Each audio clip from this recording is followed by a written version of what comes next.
সবাই আমাকে বাংলাদেশে আলট্রা ট্রেইল রানার বা আলট্রা রানার হিসেবে চিনলেও পেশায় আমি বর্তমানে একজন ব্যবসায়ী। শখ হচ্ছে আমার আলট্রা ম্যারাথন দেওয়া, ট্রেইল ম্যারাথন দেওয়া, ultra trail marathon, road marathon করার।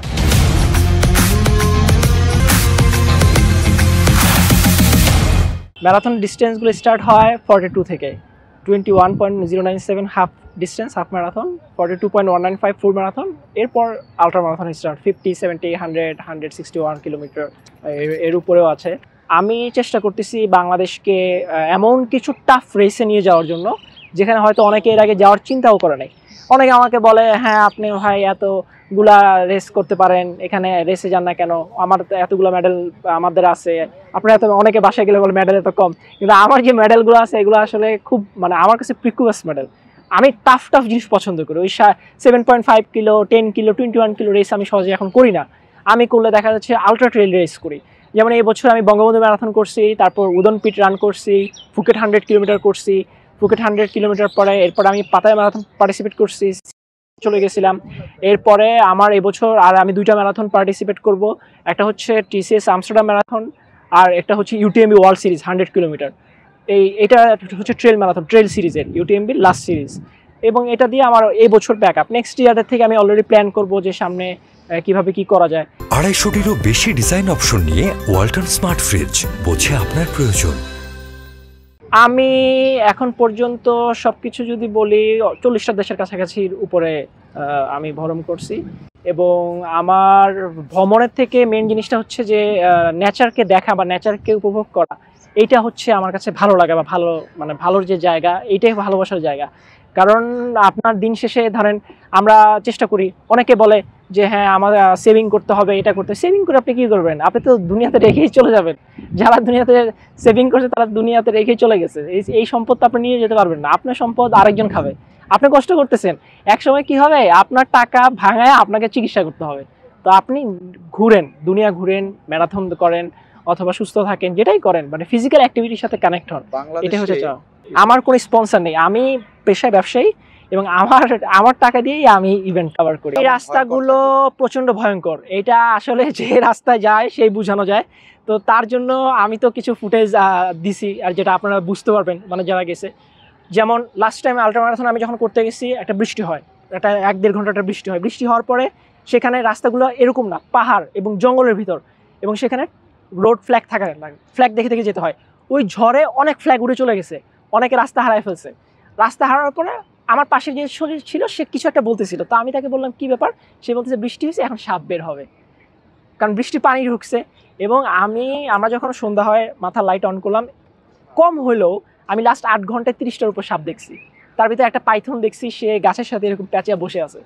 তো সাপের ব্যাপারে একটা প্রিকশনস আছে, আমাদের কোচরা বলে যে সাপের দৃষ্টিশক্তি খুব কম, সাপ সহজে দেখতে পায়, অ্যাটাক করে না। আলট্রা ট্রেইল ম্যারাথনের সবচেয়ে বড় চ্যালেঞ্জ হচ্ছে সাপ, সবচেয়ে বড় চ্যালেঞ্জ। এটা খুব খারাপ, স্পেশালি সন্ধ্যার সময়, রাতের টাইমটা ওরা বের হয়। তো সাপকে হচ্ছে যদি আপনি ওকে অ্যাটাক না করেন বা ও যদি মনে না করে যে আপনাকে ভলনারেবল মনে না করে, ও আপনাকে অ্যাটাক করে না। তো সাপ দেখলে হচ্ছে স্কেপ করে যাও।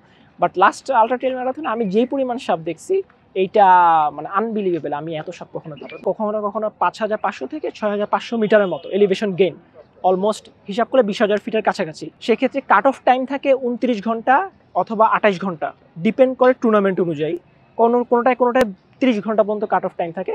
আমি এর আগে যেটাতে দিয়েছিলাম সেটাতে আমি DNF হয়েছিলাম, ওইখানে আমি 68 কিলো কভার করলাম 17 ঘন্টায়। বাট শেষ করে আমার টাইমিং ছিল যে আমি 24 ঘন্টার আগে শেষ করে ফেলবো, টাইমিংটা এরকম থাকে, এটাই। আর যারা চ্যাম্পিয়ন হয় ওরা তো প্রফেশনাল, ওরা দেখা যাচ্ছে কেউ 12 ঘন্টা 10 ঘন্টা শেষ করে ফেলে। আমি বাংলাদেশ থেকে একাই কাজ করতেছি। প্রথম কথা হচ্ছে আলট্রা ট্রেইলে যাওয়াটা খুবই কষ্টসাধ্য ব্যাপার। 1 নম্বর হচ্ছে এখানে ফাইন্যান্সটা হিউজ, 1 নম্বর। 2 নম্বর যেটা হচ্ছে আপনার আলট্রা ট্রেইলকে প্র্যাকটিস করার জন্য যে গ্রাউন্ড, সেটা আমাদের দেশে খুবই কম। যেটা আছে সেটা হচ্ছে রাঙামাটি, বান্দরবান বা ওইখানে। এখন আমি প্রফেশনালি বা আমি থাকি ঢাকায়, আমি এখানে, কারণ আমার পক্ষে তো সম্ভব না প্রতি সপ্তাহে আমি ওইখানে যেয়ে প্র্যাকটিস করব। তো আমি এখানে ঢাকার ভিতরে, রমনার ভিতর দৌড়াই বা বিভিন্ন জায়গায় দৌড়াই, আমি জিম করি। হ্যাঁ, আর মাঝে মাঝে যখন আমি দেশের বাইরে যাই, যখন অফ ট্রেকিংয়ে কিছু সুযোগ পাই, তখন আমি ট্রেকিং করি। আমি ট্রেকিং করে আমি প্র্যাকটিসগুলো করার চেষ্টা করি। খাওয়া দাওয়া হচ্ছে আমাদের চেক পয়েন্ট থাকে, রোড ম্যারাথনেও, রোড আলট্রাতেও চেক পয়েন্ট থাকে, ট্রেইল আলট্রাতেও চেক পয়েন্ট থাকে। ট্রেইল আলট্রাতে একটু ডিস্টেন্সে থাকে, 10 কিলোমিটার পর আর আমাদের কাঁধে ব্যাগ থাকে, যে কাঁধের ভিতর আমরা ব্যাগ ব্যবহার করি, সেখানে আমাদের হাইড্রেশন থাকে, আমাদের জেল থাকে, আমাদের লাইট থাকে, মেডিকেল ইকুইপমেন্ট থাকে, মেডিকেল কিট থাকে, মানে ইচ অ্যান্ড এভরিথিং থাকে। মানে একটা কম্প্যাক্ট, ধরুন আপনি পড়ে গেছেন, পড়ে যে আপনার হাতে ব্যথা পেয়েছেন বা আপনার হাত কেটে গেছে, তখন সেটা আপনাকে আপনার নিজেরই কিট করতে হবে। এরপরে যখন আপনি চেক পয়েন্টে যাবেন, তখন আপনি ওইখানে যে বলতে পারেন যে আই নিড মেডিকেল সাপোর্ট। হ্যাঁ, চেক পয়েন্টে আবার আপনি আপনার খাবার রিফিল করতে পারবেন, আপনি পানি রিফিল করতে পারবেন, আপনার খাবার ছেড়ে নিতে পারবেন, সব কিছু আপনি করতে পারবেন। তো দেখা যাচ্ছে 100 কিলোমিটারে 8টা বা 10টার চেক পয়েন্ট থাকে, এরকম ডিস্টেন্স থাকে, এবং চেক পয়েন্টেরও কাট অফ টাইম থাকে যে আপনি ওই চেক পয়েন্টে অতটা সময় ঢুকতে হবে। বিপদে আমি গত বছর ইউটিএমবিতে অ্যাক্সিডেন্ট করছিলাম, সবচেয়ে ভয়ঙ্কর। আমি প্রায় 20 ফিট উপর থেকে পড়ে গেছি, পরে আমার হাতে প্রচণ্ড ইঞ্জুরি হয়েছে, ডান পাশে ইঞ্জুরি হয়েছে। অনেকে আমাকে বলছে রানিং বাদ, রানিং আর করা যাবে না। কিন্তু মজার বিষয় হচ্ছে আল্লাহর রহমতে আমি ডিসেম্বরের 9 তারিখে ইঞ্জুরি হই, কিন্তু জানুয়ারির 26 তারিখে আমি বঙ্গবন্ধু ম্যারাথন দিই। এরপরে মার্চের 3 তারিখে আমি ফুকেট 100K আল্ট্রা দিই। হ্যাঁ, তো আমি ফিরে আসি, কাম ব্যাক, ঠিক আছে, কনসিস্টেন্সি অ্যান্ড কাম ব্যাক। সকলের প্রতি আমি একটা কথাই বলবো, আপনারা রানিং করেন, আমার মতো 100 কিলো করা লাগবে না, 5 কিলো করেন। কারণ রানিংয়ের থেকে সবচেয়ে বড় সুস্থতা আর কোনো কিছু নাই। রানিং করলে আপনার ওয়েট কমবে, আপনার যখন বডি মানে হেলদি বডি আসবে, তখন হেলদি মাইন্ড অটোমেটিক্যালি আসবে। রানিংকে আমি একটা কারণে প্রমোট করি, যে আপনি একটা সাইকেল চালাতে হলে একটা সাইকেল লাগবে, একটা সুইমিং যদি আপনি করতে চান সেক্ষেত্রে একটা পুকুর লাগবে, সুইমিং পুল লাগবে।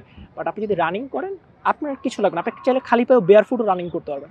আপনি প্রতিদিন 30 মিনিট রান করেন, বা আপনি 5 কিলো রান করেন, জগ করেন, আপনি হেলদি বডি এবং প্রচুর পরিমাণ ফিটনেস যেটা আপনি গেইন করবেন রানিং থেকে, এটা আসলে অন্যান্য জায়গা থেকে কঠিন।